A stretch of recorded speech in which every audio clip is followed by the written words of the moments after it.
The Far Star Mission. Written by Apotheus. Read by Miguel Andrade.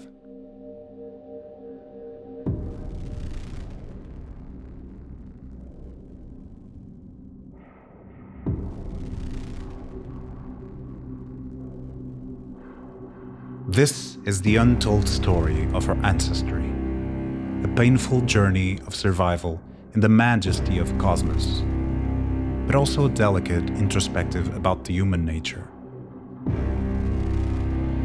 When these two worlds collide, something new emerges: hope, a mission, and a destination: the Far Star.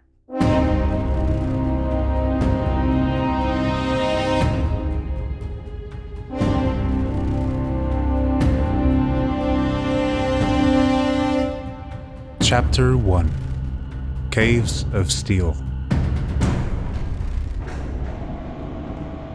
The year was 6538 UTS when the global power breakdown happened.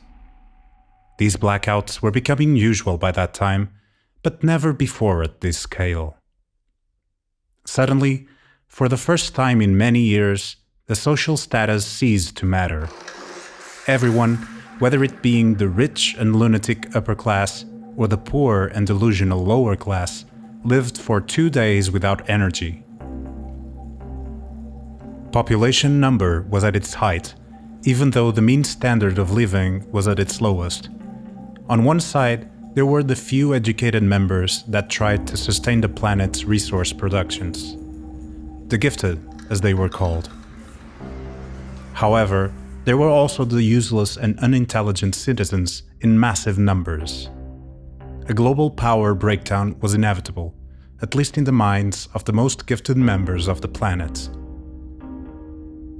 There were just too many individuals consuming resources.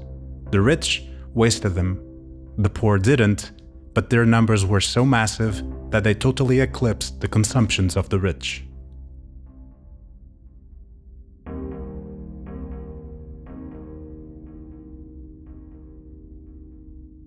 Perhaps living in the dark triggered something very special in the minds of the planet's inhabitants. As they say, an idle mind is the devil's workshop.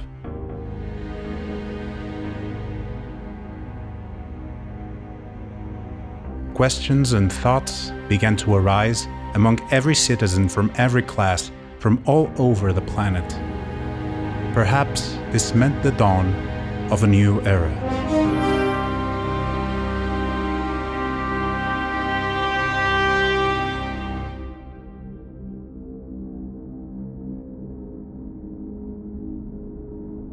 Chapter 2: Redshift. Members of the gifted increased in numbers very slowly over time, consequence of a poorly designed education system. Even though the overall picture wasn't very bright, they still looked up to the golden years of the past. A time when society valued science. Ancient tales of when inquisitive minds were seen as heroes. They knew they were the elite in the present, but they also knew very well that they couldn't compete with their ancestry, if such a thing was even reasonable to compare.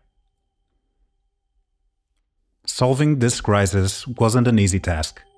In fact, a minority of the gifted were even in favor of not trying to solve it. But even this minority couldn't ignore their most optimistic and curious side.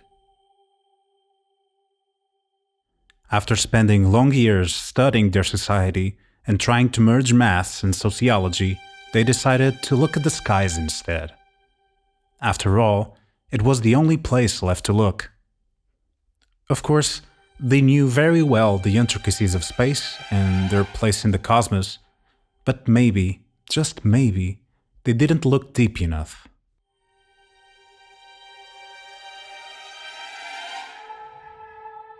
Perhaps their ancestors were up there all this time, trying to guide their children from the darkness of deep space.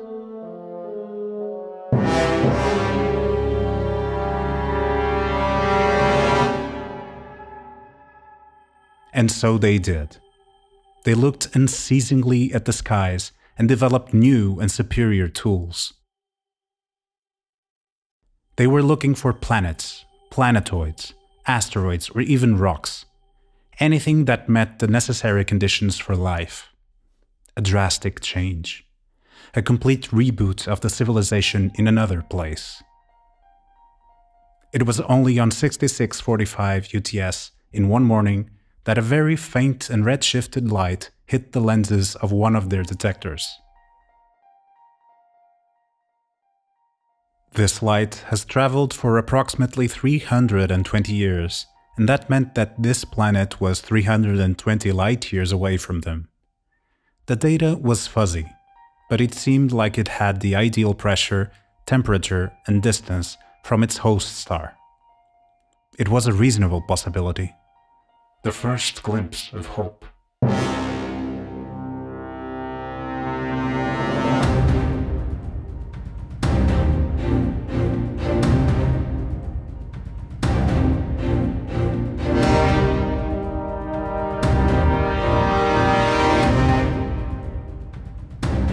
This was the year when the project codenamed the Far Star began. It was ambitious. 320 years might seem like a long time, but this would be an instant compared to the time it would take to travel that same distance by spaceship with current technology. Also, the Gifted simply didn't have the resources and money for such a large-scale project. They would need support from the biggest landlords in the planet. In the end, they were left with just another difficult task. But difficult was good enough for them, since they've only been dealing with the impossible until now.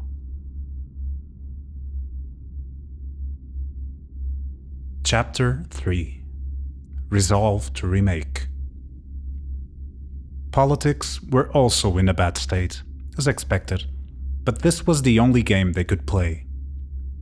The natural economic laws were practically non-existent, since every important market was a coercive monopoly by the state. Any politician in power was also making huge profit margins from an imposed monopoly on society enforced by law. They dictated the prices and traded misery for money. Any political opposition to the main political parties was irrelevant. They all ended up being either poisoned by the major parties' persistent bribing or being silently annihilated by the use of force. The Gifted realized that they needed to play by their rules if they wanted to get the funding and resources they needed for the mission. They had to get their hands dirty. And so they started by founding their own political party without compromising their clan's secrecy, of course. They started conversations with a major coalition. This was a coalition established between the three richest, filthiest, and more powerful parties. The Gifted knew they had to start conversations with these people, and they weren't particularly happy about it. The coalition wasn't just going to give them what they needed, so they had to be prepared for giving something that they wanted. It was very hard for the new party to even start negotiating with the coalition. They were much like a very distant lair of wolves, looking at everyone else from the top. Eventually, they managed to get in touch with them, and, as they expected, their demands were unscrupulous and wicked.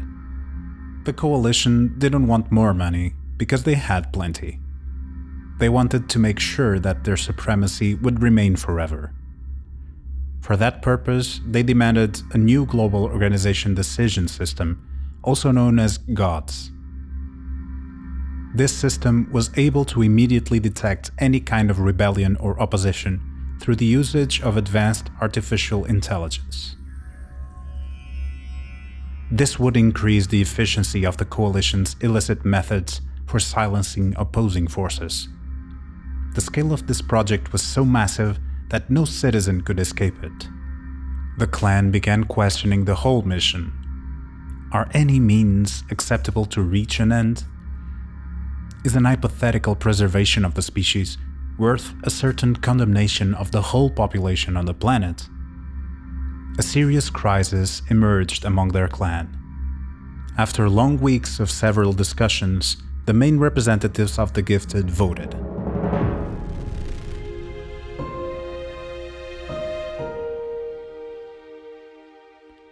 The decision was made. They decided to accept the coalition's terms. However, with a small surprise left behind. The system was programmed to self-destruct in the future. Only a few select members of the project knew about this, to avoid any accidental or purposeful information leaks. It would take 400 years to destroy gods, a time period when the coalition could no longer retaliate. In 400 years, the Gifted should have already completed preparations for the Far Star mission and be some light years away from their home planet.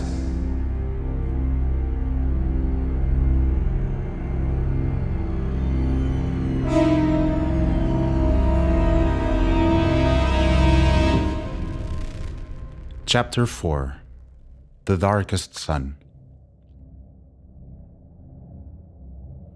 The whole mission was planned with an excruciating detail. Each member of the crew was carefully selected, and they all had passed the most demanding tests one can think of. The Gifted knew that their physical strength alone, even if it was an important thing, was not going to take the mission very far just by itself.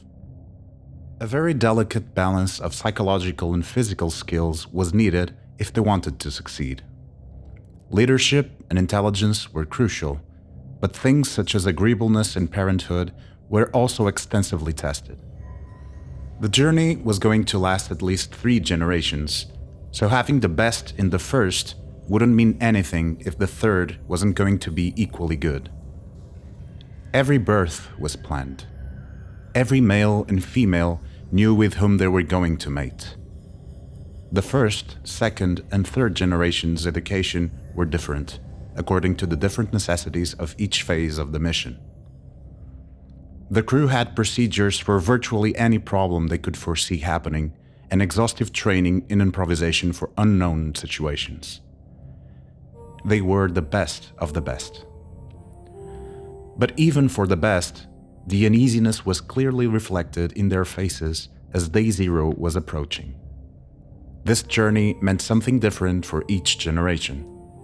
For the first, it meant abandoning their loved ones for something yet unknown. For the second, it meant living their whole lives without ever setting foot on a soil. For the third, it meant carrying the burden of all the effort of the past generations.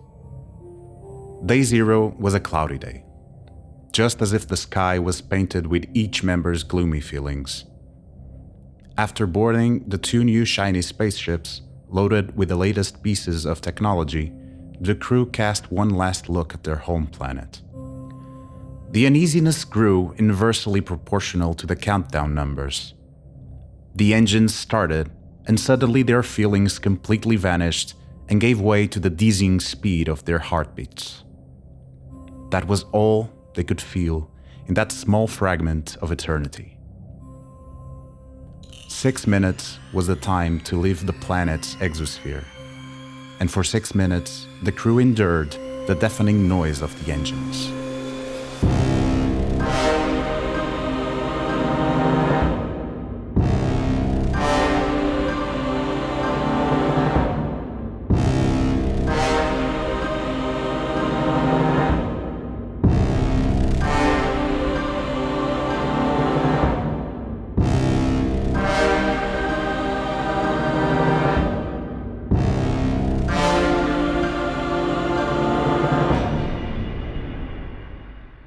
And then it stopped.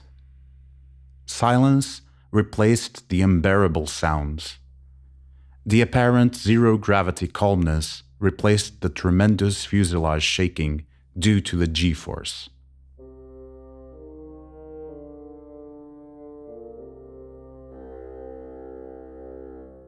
A new, clean, and almost divine space view replaced what once was a dark and cloudy sky. They saw their host star like they have never seen. It shone proudly, yet faintly, casting the same look at the window now contained everything. All their loved ones, all their memories. Everything that they were leaving behind.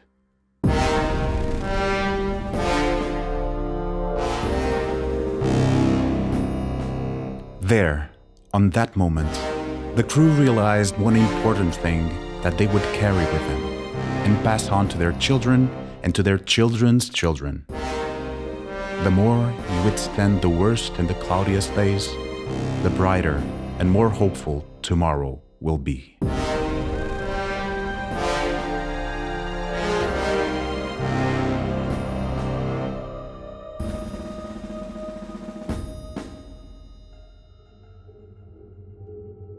Chapter 5: The Pole of Plexus.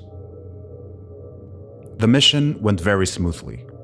There weren't any slowdowns since they entered cruise speed back in their home planet's solar system. 8 decades had passed and everything happened according to the plan. The first generation was now old, and all the members of the second generation had been born. From the first 740 members, only 17 members had died, also roughly according to plan. Raising children in the deep space wasn't an easy task and was very time and resource demanding. So the mission started with as many members as possible, since population was expected to decrease on each generation. The second generation would have only 370 members, and the third around 185. All of this was, of course, distributed between the 2 spaceships, named Alpha and Omega. Somewhere in the 8th decade, the first unexpected event happened. After traveling years in empty space without seeing much, pretty much anything is unexpected. But this was too much, even for their comrades that were left in their home planet.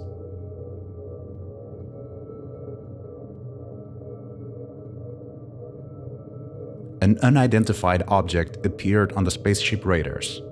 It was Plexus, a massive black hole and one of the largest known types. While many would consider this event a threat to the whole mission, the spaceship pilots saw a huge opportunity. They were heavily trained and were among the best physicists in the whole crew. The plan was clear. The trajectory needed to be carefully adjusted in such a way that Plexus gravity would create a slingshot effect. This technique is called gravity assist maneuver, and the pilots were quite acquainted with it. It's a smart way to harness the gravity of a celestial body to save fuel and increase speed. And so they did. Every member that wasn't strictly needed retreated to their quarters for safety. As they were approaching Plexus, the spaceship's alarms sounded louder. According to the pilots, the trajectory was correctly calculated, but it was still a situation of high stress for the ship's fuselage due to the massive tidal forces. Plexus was colossal, and there was a faint cloud of asteroids surrounding it. Their trajectory passed so close that the black hole couldn't fit in the spaceship's biggest windows. The tremendous shaking could be felt to the bones. Looking at it directly became impossible due to the striking brightness of its rings, almost like an angel that came to their rescue.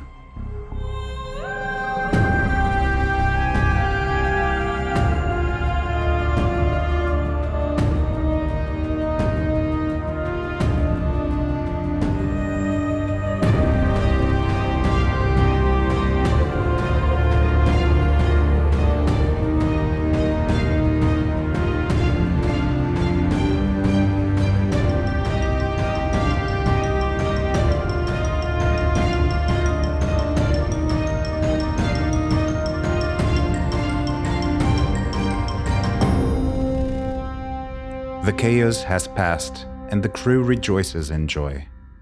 According to the calculations, the travel time was reduced in 30 years. This meant that the second generation could have a slim chance of seeing the destination planets. From that day, Plexius became a cherished symbol of hope and protection that would last as many generations as the mission could allow.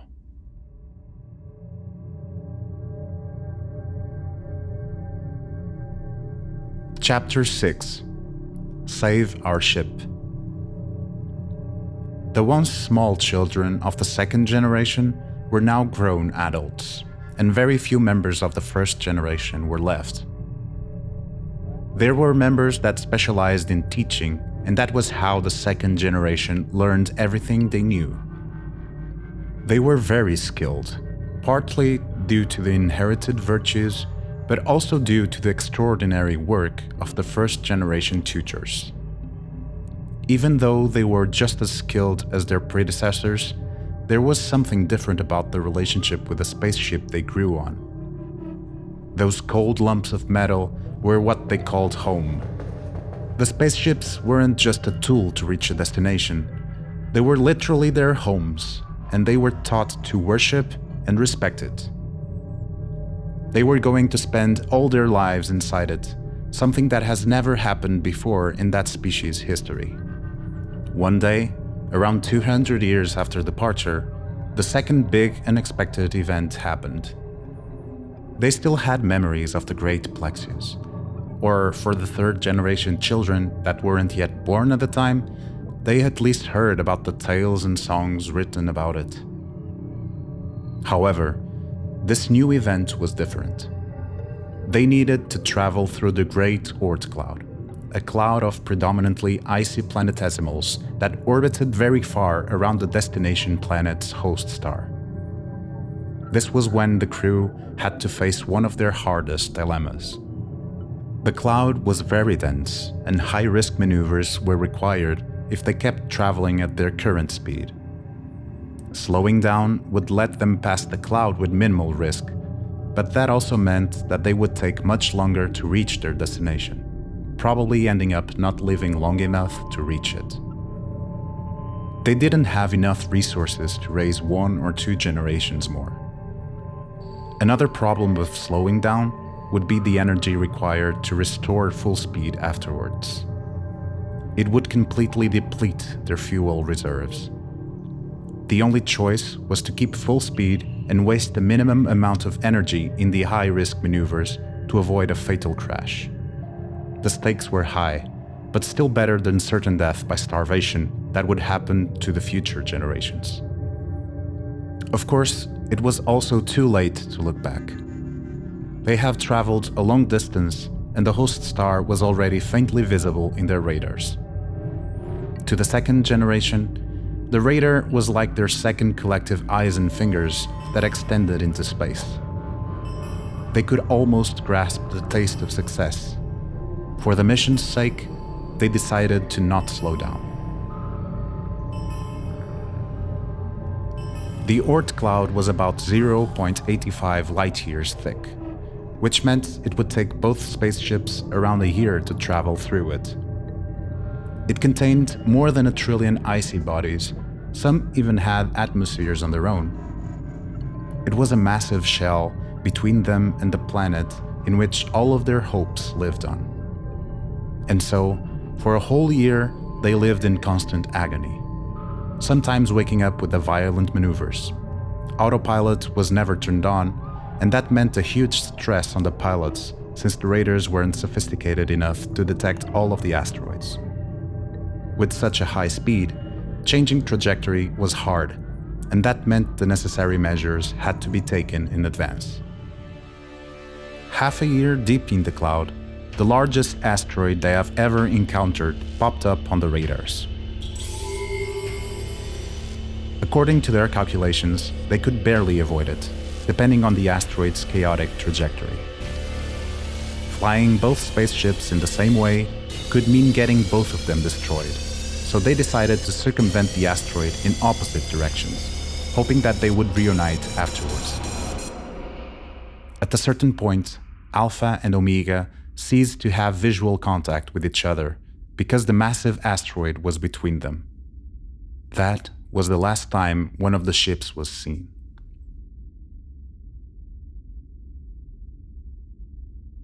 Omega made it to the other side, but was never able to reunite with Alpha.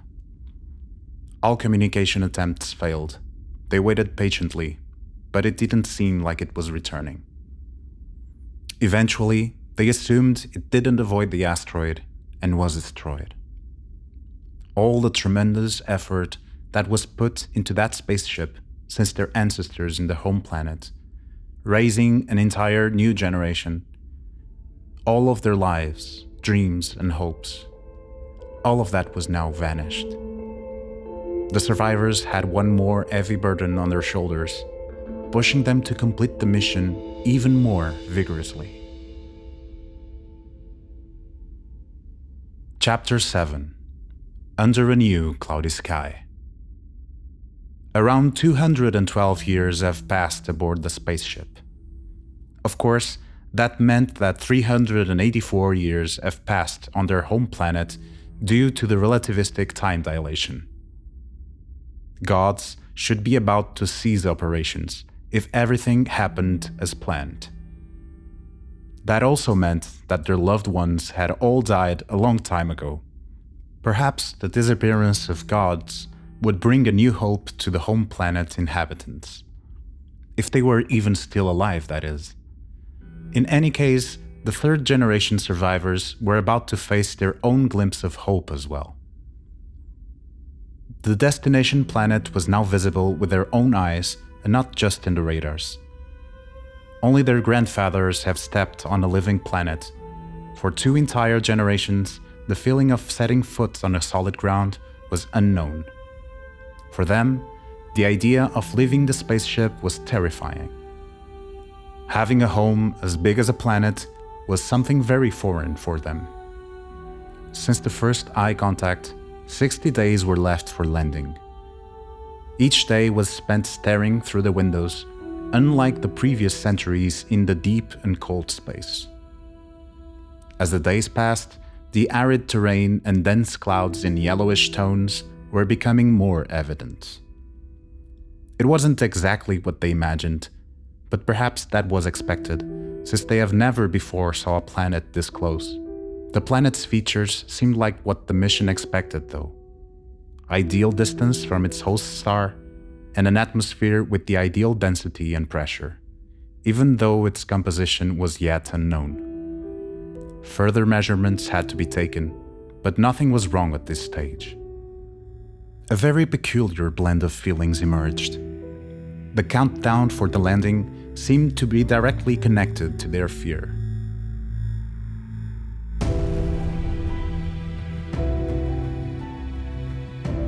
Nonetheless, the feeling of hope and responsibility seemed to always trump that. The burden was too heavy.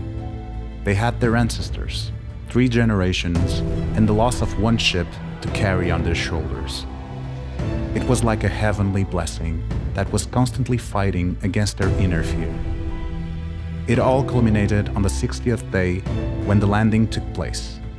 Such pressure has never before been felt on the ship since the distant days of Plexius. The deafening noise intensified as they descended through the atmosphere. A few kilometers from the surface, the landing thrusters engaged, spending a considerable amount of precious fuel. The spaceship slowly approached the ground, eventually touching it.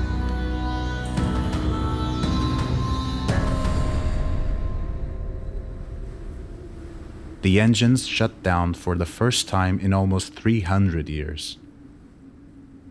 No sound could be heard, apart from the crew's galloping heartbeat. The gates opened. Tears of joy streamed down their faces. A new beautiful sun was shining through a new cloudy sky. And there, silent, they stayed for as long as they could.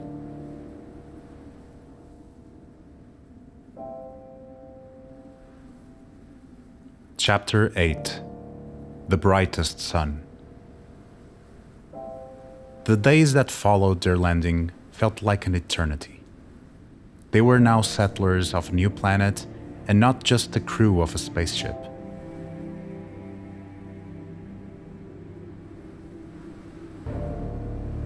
Every day, they had something new to learn or to experience.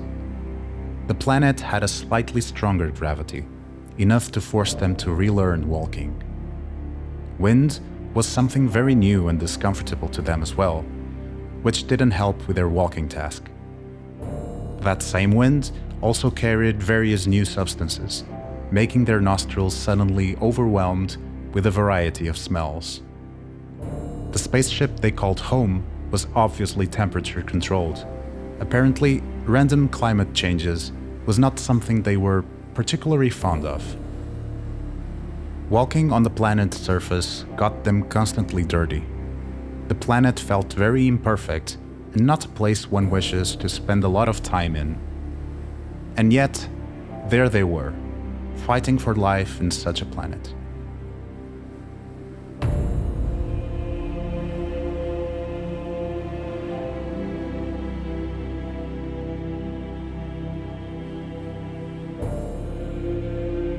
Over the 3 generations, almost like in a bedtime story fashion, the children were told what the new planet would be like. Every tale was pictured with green fields below a golden sun, or with dense forests filled with tall trees. The trees would bear juicy lumps of organic matter called fruit. And then the trees would die, and their remnants would be used to raise new trees.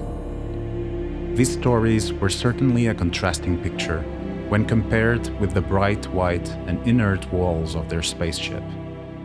Perhaps that was exactly why the stories were so appealing to them.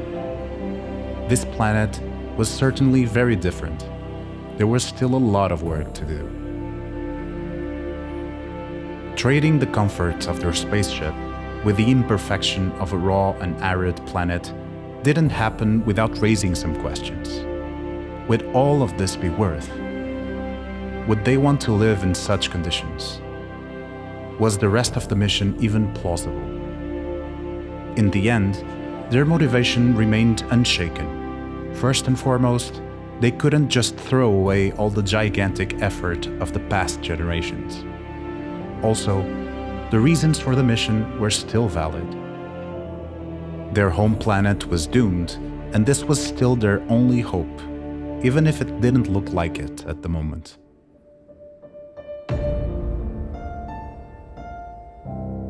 They gradually learned to see beauty in the planet's imperfections. Despite all of their discomfort, this is what they had to work with. There was no choice but to succeed. They were going to unceasingly fight to bring life to this planet and make it look just like they imagined it in the old stories.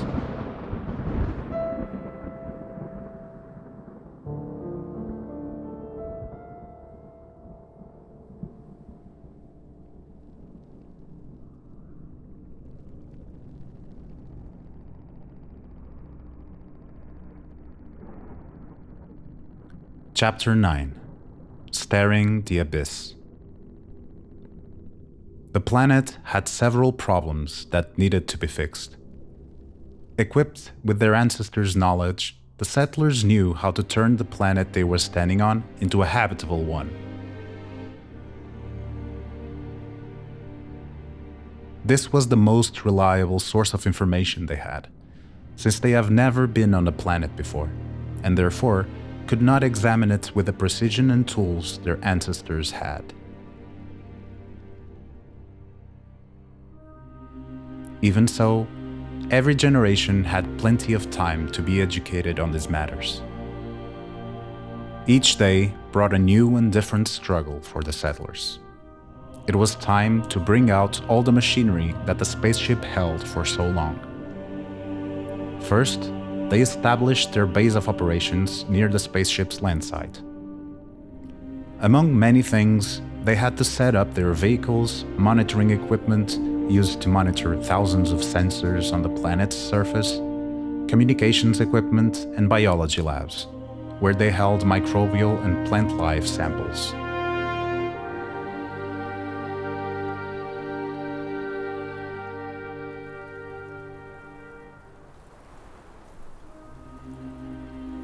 The specimens were brought from their home planet, and they conducted experiments on them The planet contained all the necessary chemicals for making the atmosphere breathable.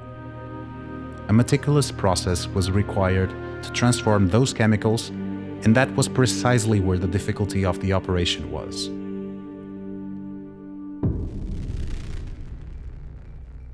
Introducing plants would be the first big milestone of the operation, but that never happened. What they once perceived as beautiful golden clouds were in fact deadly gases and dust expelled from recent volcanic activities.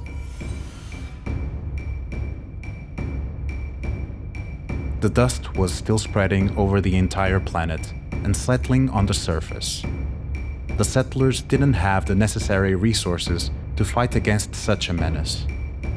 They studied carefully the dynamics of this dust, how it moved and its composition.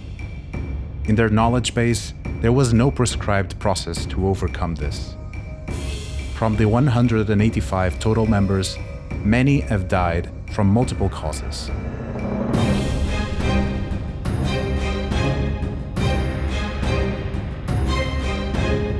Some from the fierce natural disasters.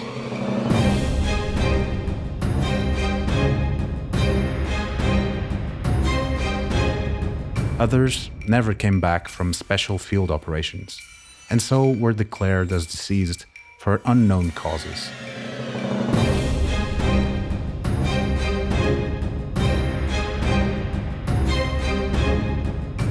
In the end, all members would face the same fate, since they would eventually run out of resources. Unlike previous crises they faced, this one was particularly devastating.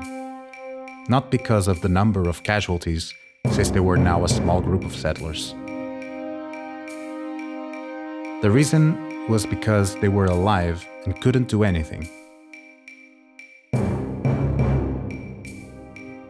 The feeling of impotence and uselessness was what was driving them mad and keeping them out of focus.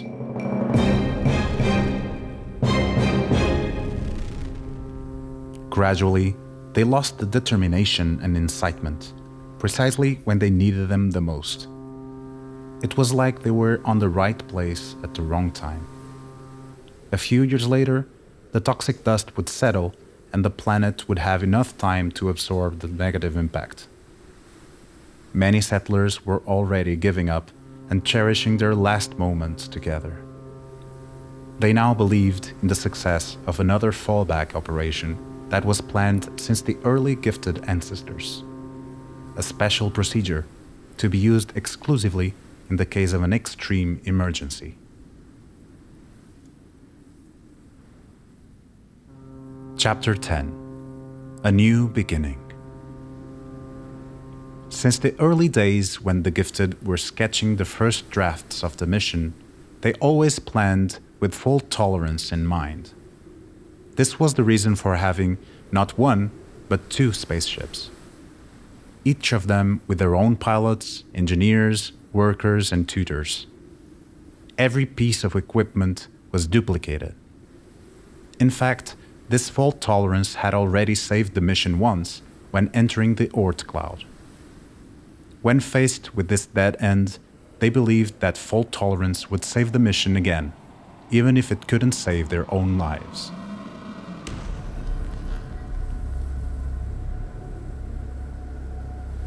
Each of the spaceships contained the seed that should be used in such situations. Once planted, this special device would be responsible for artificially inducing the first abiogenic reaction, the process that would create organic life from non-organic matter.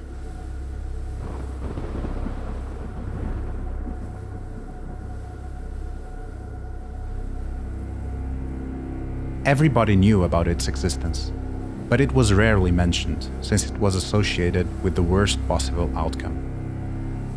The focus was on the main mission. Even so, the procedure had to be clearly passed down to newer generations, and so it was. This final operation was assigned to the last survivor of the settlers.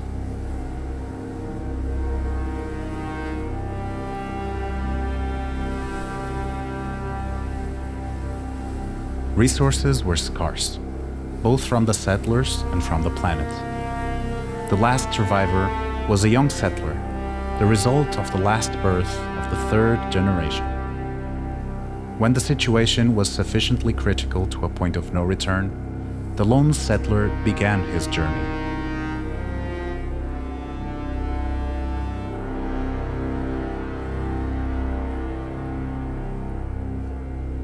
The destination was a remote place. Carefully calculated by their equipment. Through night and day, he walked those infinite plains and valleys. The air wasn't breathable, which was a major obstacle. The sun was shining brighter than ever, or at least so he felt.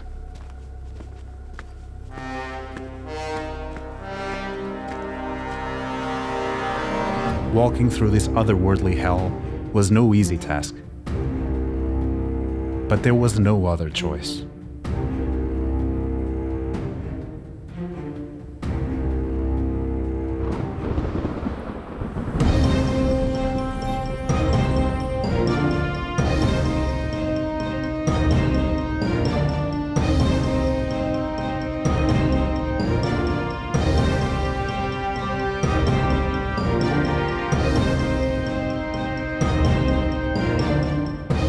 The few remaining rovers didn't work anymore, as there was no fuel. The weight of the seed didn't help, especially in the new planet's gravity. Even just his own weight was difficult enough. The settler eventually arrived at the target site and followed the procedure for planting the seed. This was no seed and he didn't plant it, but it certainly was how it felt. It was something that would germinate and give rise to new life. All of it. Their home planet should be on the brink of extinction, and he was the last settler.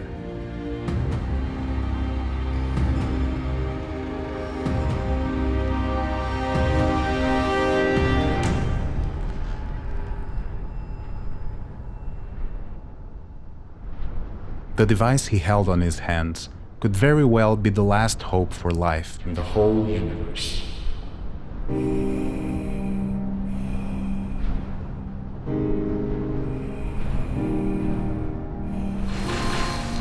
He engaged the device, planted it, and then gazed the horizon one last time before returning to the spaceship. A huge burden was taken away from his heart.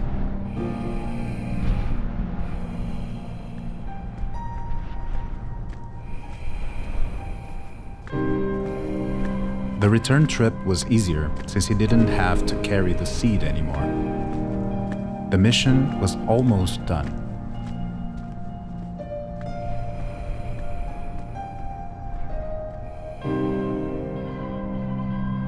After arriving at the spaceship landing site, he cleaned himself and slept. He was exhausted, as he had never been before. The last part of the procedure was not the hardest, but was perhaps the most painful. He now needed to spend the last remnants of fuel to leave the planet and fly into the unknown deep space, the furthest possible. No traces of their presence could be left on the planet. There was no way to predict the negative impact that those traces could have on the process that the seed would trigger. The ship took off, and while the engines started to prepare for cruise speed, he took the chance to take a last look at the planet he was about to leave. The mission was finally coming to an end, even if not with the ideal outcome. The scenery was breathtaking and moving, just like the story of his people.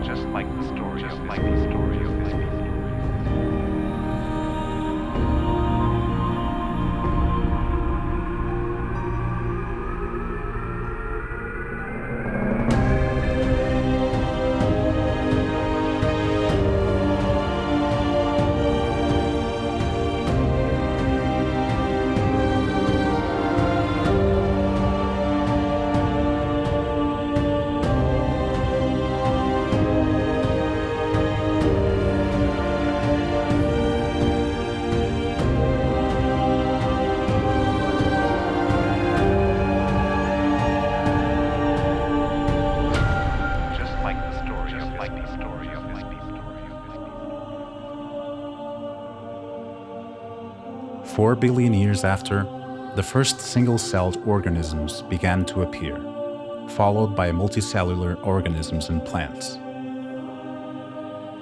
Terrestrial life followed aquatic life. A splendorous diversity of beings was thriving, the fruits of Omega. Eventually, the first species of sentient beings emerged, but they were very different from the ancient settlers. They developed language and civilization.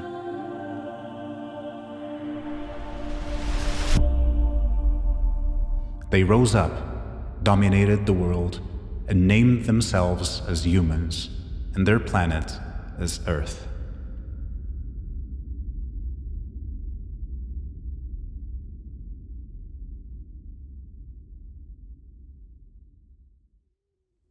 Copyright Apotheus 2019. Concept by Apotheus. Scientifically reviewed by Antonio Alvarez de la Paz, Physics PhD candidate at UNAM.